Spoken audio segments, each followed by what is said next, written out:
right, Walk and Talkers. We are ready for another semester of walking and talking, and today we have some incredibly warm weather for February, so we're ready to walk and talk today. We discussed a couple of weeks ago the 4 O's, and we're going to keep talking about the 4 O's, but I'm actually going to add an O to it. But the 4 O's we talked about was opportunity, opposition, obedience, and outcome. And just a summary of what we discussed. Opportunity is just an opportunity that God presents to us in life where we take on a task for Him. Whatever God presents in front of us that we are supposed to handle, that opportunity comes, He brings it our way. But when we're working for God, we run into the next O, which is opposition. Anytime we're doing anything for God, opposition is going to come along because we know the enemy does not want us to succeed, right?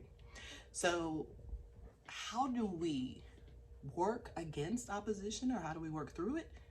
Obedience. If you're obedient to God, no matter who is coming your way, whether it's your own insecurity, whether it's the naysayers that are coming against you, whether it's someone that you really care about and their opinion means a lot to you, when they come against you, your focus is on being obedient to God, irregardless of what is coming at you. And then lastly, the last O that we have is outcome. So we have the outcome, and sometimes the outcomes are not exactly what we expected. And it is what God expected, but not what we expected. And we have to deal with those outcomes. But, after I meditated on these O's for a little while, I wasn't quite happy with it. I felt like there was something else that needed to come before opportunity. And I did a little Googling, and according to Pastor Joe's podcast, he brought up order. And when I say order, I mean having your life in order. So you have your life in order as much as possible, and then opportunities come along the way. Now, I didn't say perfect. I just said in order, and I mean working to get your life in order. I should rephrase that. So when I say that you have your life in order, I mean not just going to church, but most importantly is having that one-on-one relationship with God. In the beginning, Adam and Eve were walking and talking in the garden with God. That was a daily thing. In the morning, they got up and they had a discussion with Him while they were walking. So order means that, while you're cleaning, while you're driving, while you're just taking a walk and just want to listen and hear what God has to say, then you're taking that time out of your schedule to make sure you give Him that time to discuss things with Him and to hand things over to Him. Situations that you can't handle and you realize you can't handle, there's no need to fret. You just hand it to Him and allow Him to then present you with opportunities. Opportunities and ways of handling different situations, opportunities and presenting something to those that are around you. Just opportunities come in so many different ways. So now the 5 O's are order, opportunity, opposition, obedience, and outcome. So those are the 5 O's that we're discussing, and we're going to discuss with these for a while, but we're going to do something a little different. Since we are majority ladies, we're going to talk about some of the women in the Bible and how they took advantage of the 5 O's, or how they didn't take advantage of the 5 O's. And we'll see how the 5 O's relate to them in their lives. We're going to talk about the good ones and the bad ones. We have all been made mistakes in our lives. We've all been just feeling mediocre, and we have all done great things in our lives. And sometimes we don't realize we've done good things. Sometimes we don't realize we've done bad things. Sometimes we don't realize we're just being mediocre. So I think it's good for us to go through some of these people in the Bible and see how the 5 O's can relate to them. And who better to start with than Eve herself in the book of Genesis. So just thinking about the 5 O's that I just mentioned to you, and please, we would love to discuss more about the 5 O's, see if anyone has anything else to add to those. I would love to hear anyone's welcome to anyone's opinion, or anyone if they pray over it, if God is speaking to them. I am very open to hearing what you have to say about those. But we're also going to have a chance to talk about Eve and how it relates, how she and her situation relates to the 5 O's. Now, what I'm going to do is read in the Bible where God introduces Adam to Eve and some of the activity that Adam and Eve were doing afterwards. I think most of us know the story of Adam and Eve, but I'm just going to read straight from the Bible, and it's going to take probably about 5 or 6 minutes. So if you already know that story or feel like you know that story, you are welcome to turn the video off. But if not, we'll actually start from Genesis 15. The Lord God took the man and put him in the Garden of Eden to work it and to take care of it. And the Lord God commanded the man, "You are free to eat from any tree in the garden, but you must not eat from the tree of the knowledge of good and evil, for when you eat from it, you will certainly die."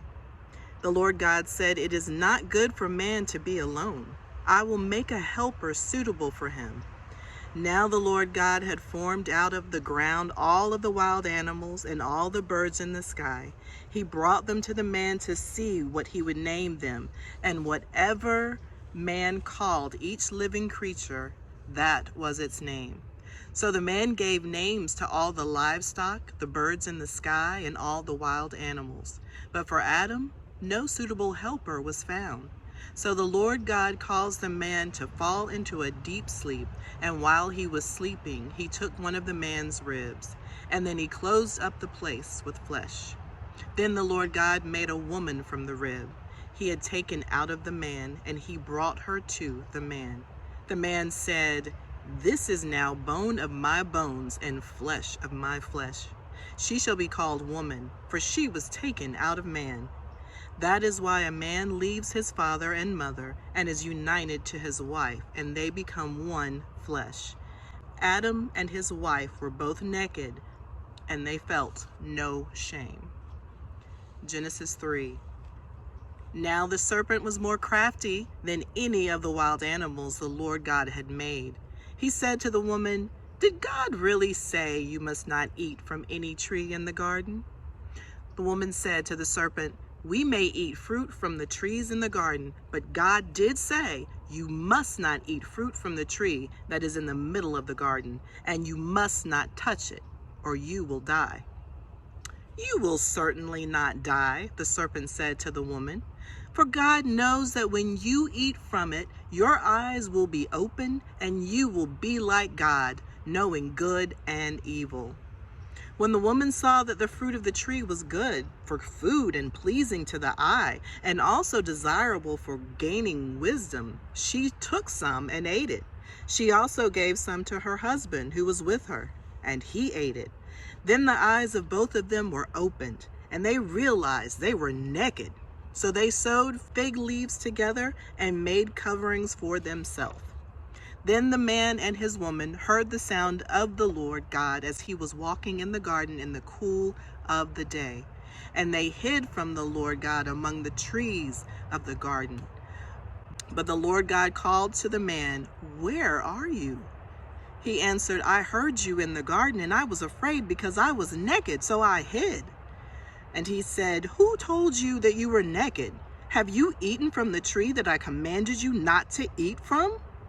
The man said, "The woman you put here with me, she gave me some fruit from the tree, and I ate it." Then the Lord God said to the woman, "What is this you have done?" The woman said, "The serpent deceived me, and I ate." So the Lord God said to the serpent, "Because you have done this, cursed are you above all livestock and all wild animals. You will crawl on your belly, and you will eat dust all the days of your life. And I will put an enmity between you and the woman, and between your offspring and hers. He will crush your head, and you will strike his heel." To the woman he said, "I will make your pains in childbearing very severe. With painful labor you will give birth to children.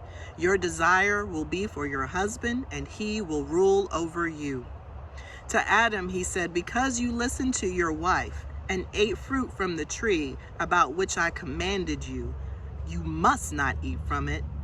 Cursed is the ground because of you. Through painful toil, you will eat food from it all the days of your life. It will produce thorns and thistles for you, and you will eat the plants of the field. By the sweat of your brow, you will eat your food until you return to the ground. Since from it you were taken, for dust you are, and dust you will return. Adam named his wife Eve because she would become the mother of all the living.